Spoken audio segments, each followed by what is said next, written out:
Okay guys, tapos ko nang na-display kasi kanina pinakuha ko kay Mr. ang aking mga stocks na nandoon sa meat shop, no? Dito guys, tingnan niyo ang aking mga wine. Ito guys, oh. Ito guys ang aking Alfonso galing sa grocery.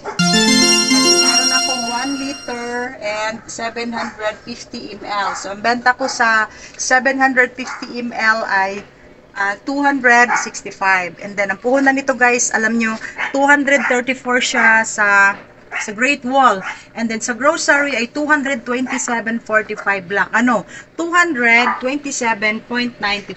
So, doon ako nagbe-base guys sa Great Wall, 234. Tapos, ito, 1 liter is 345. Ang puhunan ay 277.45. Okay, at meron na tayong Tanduay Select and Emperador. Ang dami kong wine, no, mga kasari. Tapos, ang aking mga sichirya, madami kong sichirya. Merong mga malalaki dyan, pero may kulang pa rin kasi merong sichirya na malaki na wala dito, yung manghuan na green. Marami tayong manghuan na brown. Nandito sa likod, pakita mo, Bi. Ito, manghuan na malaki na brown. Tapos, meron na tayong soft drinks. Meron na tayong Coke 1.25. And then, ang aking 1.5 ay nauubos na. Pero meron pang laman ang aking chiller. Yan guys, oh. Tapos, hi Lee! Tapos, dali sila, yapit sila. And then, ang aking kapitbahay and customer. O yan o, Emisa? Ugma. Ay, ugma diyan gabi eh. Rosyete, yan mo kumilit. Kami daw mag-bread and wine. Eh, kumatay. Kabalibad ano eh. Yan mo? Ganyan ko. Di ko kabalibad lit. Sige mo, Anto eh. Huwag kaming Jerry. Wala naman tinali sila makuha ko. Mao. Dalon ko na lang nili ugma li. Ito may mukha na. Sige, okay. Sabihin ako naghatag, oy. Okay. Okay, let's continue. Kami guys ni Mr. ay mag-date kami ngayon, no? Kasi ngayong next month, October, ay kukunin na naman kaming ninang. Kaming dalawa ni Mr. guys, no? Kaming dalawa talaga, partner na naman kami. So magkumpare na naman kami. Yung kanyang pamangkin ay ikakasal sa simbahan. So aalis kami ni Mr. Pupunta kami sa Gaisano City Gate. Titingnan ko doon kung meron ba tayong mahahanap na pang-attire. Kasi guys, pastel blue ang kanilang motif. So, maghanap tayo doon. Yung mura lang, no? Yung less than 1,000 lang. 1,000 below. Diyan lang ako, guys. Kasi pag 1,000 and up, hindi na ako bibili. So, ngayon kasi Sunday, ang aking anak na babae ay naglalaba at the same time, magbabantay dito. And then, yung aking anak na lalaki ay nandoon sa meat shop. So, ano lang guys, madalian lang ito. Mga 4 hours, babalik agad kami. Tapos, eto na guys, ang aking, meron na tayong ketchup dito and i-display ko na rin yung aking tissue. Tapos, sardines. Tapos, hindi ako nakagawa ng ice kasi kahapon, whole day ako dito guys, walang ginagawa. Pero pagod na pagod ang aking katawan. Kaya nga yun yung sabi ni Mr. na kahit may trabaho ka man o wala, pagod, makaramdam ka talaga ng pagod sa katawan. Tapos wala kang income. So mas mabuti ng pagod na pagod tayo, pero may income, di ba? Okay. So walang ice, gagawa pa ako pagbalik siguro. Nak, kung ikaw na lang kayo, maggawa nak, no? Tapos marami tayong canned goods and yung aking mga Tetra Pak na juice, marami tayong stocks. Meron pa dito guys, oh. Okay guys, thank you so much for watching. Yun lang ang aking isi-share and see you on my next vlog na. Bye-bye! Hello guys! Hi mga siska, sorry! Good morning, good afternoon, good evening! It's me again, Ate Gina's Vlog, Meat Shop, plus sari-sari store in one. Kumusta guys sa inyong araw ng Sunday? Kasi kami ay mag-close na kami kasi ubos na ubos ang aming karning baboy ngayong araw na ito. And then, yung aking dalawang freezer guys ay nakapahinga. Isang freezer lang ang pinaandar ko dahil wala na siyang laman and at least makasave tayo sa kuryente. So bukas na naman ito paanda rin natin kasi marami tayong delivery, mga pork carcass, dressed chicken, and yung hotdog from Virginia. Maraming kulang guys sa Virginia. So sana bukas ay meron na silang pork tocino dahil maraming naghanap. And then guys, ako ay 3 araw na wala dito kasi yung aking anak ay nagpining and candlelight ceremony sa SMX. And then si Mr. lang ang nandito kahapon at saka ngayong araw na ito. So gabi na akong dumating dito at ako'y nagre-repack ng coconut oil gamit yung aming recycle na mga disposable na bottle. Yung sa Coke Swak 2, yung sa Coke mismo, yung sa Cito Solo, at saka yung sa mineral water na 500 ml guys, no. Ginagamit ko yung para sa aking coconut oil. Yun yung nire-repakan ko para safe na safe ang ating customers. Kasi guys, maraming beses na akong maraming nire-repack na naka-cellophane and then mga 3 to 4 days ay mabutasan talaga siya. So mas mabuti na yung nasa plastic, no. Naisip ko lang yun siya at yung aking customers ay tuwang-tuwa naman sila kasi very safe bitin, no, lalong-lalo na pag marami silang dala. Okay, ipapakita ko sa inyo mga siskasari ang aking nare-repack na mga coconut oil at kaunti lang yun guys kasi yun lang yung aking mga bakanting disposable na bote. Okay guys, good evening to all and happy Sunday. Ako ay nandito na guys sa aming meat shop and then nagliligpit na kami kasi nauubos guys ang aking corning baboy and wala na tayong dyan, mga display kasi ipinapasok na ni IC and ni Maymay sa aming freezer. So ito guys, ipa-flex ko lang sa inyo ang aking coconut oil na nire-repack ko sa mga disposable na plastic ng Coke na Swak 2 and ito sa mineral water na 500 ml and ito yung sa 1 liter na mineral water din na Nature Spring. So ito guys ang discarding ginagawa ni Ate Gina.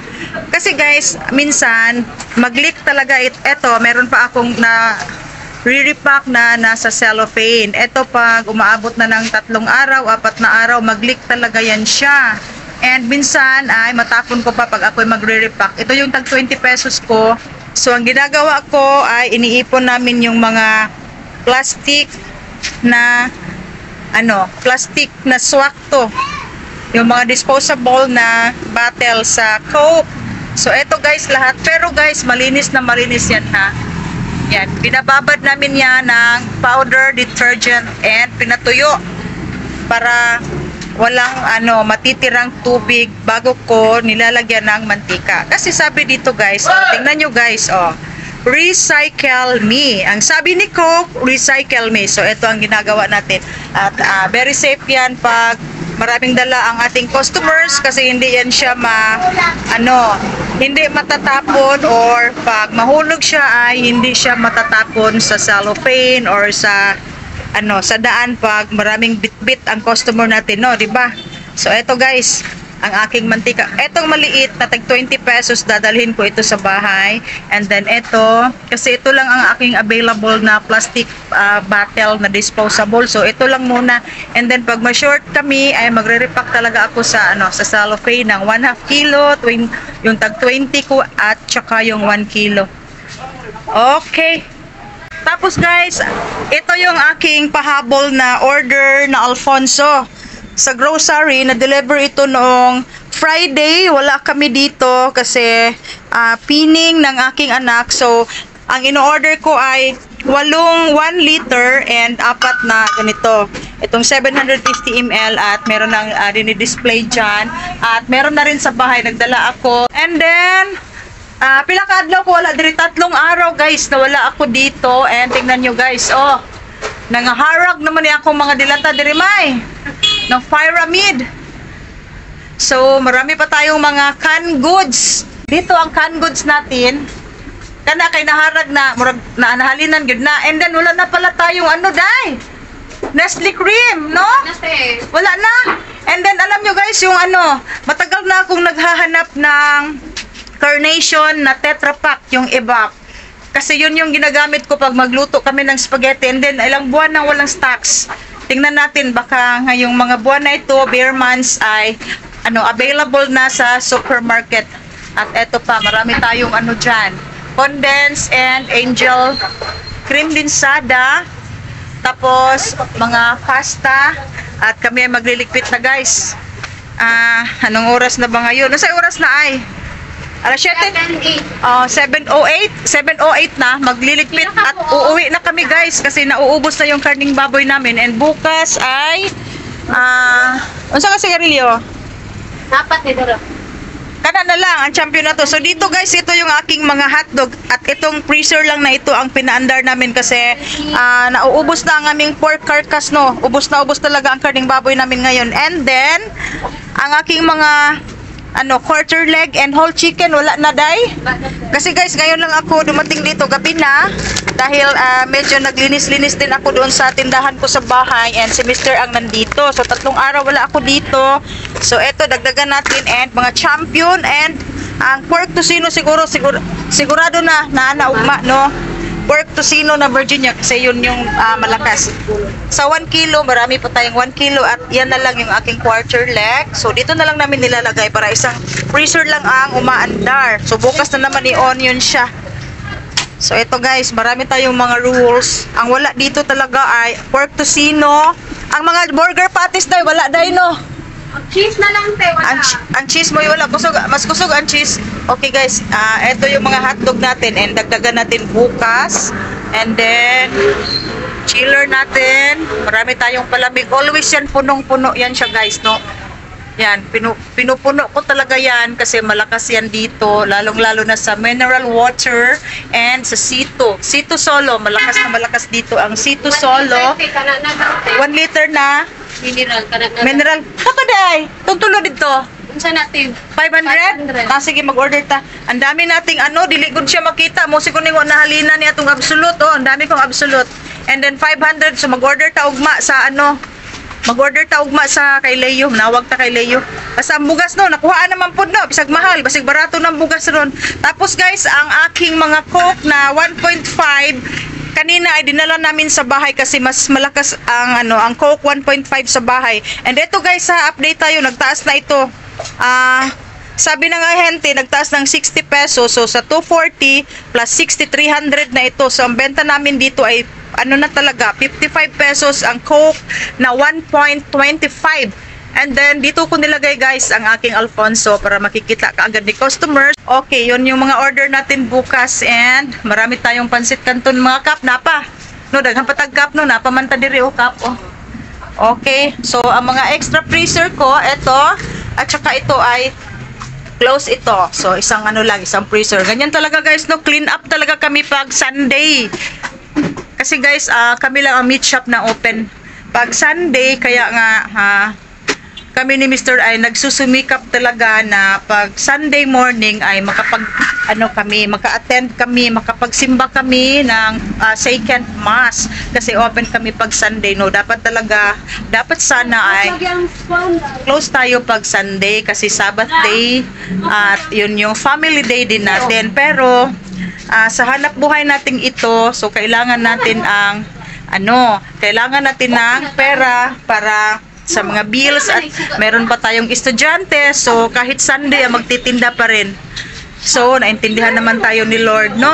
Okay guys, thank you so much guys, and happy selling to all my Siskasari mga idol. Happy selling and happy Sunday. Thank you so much for watching my vlog. Bye bye.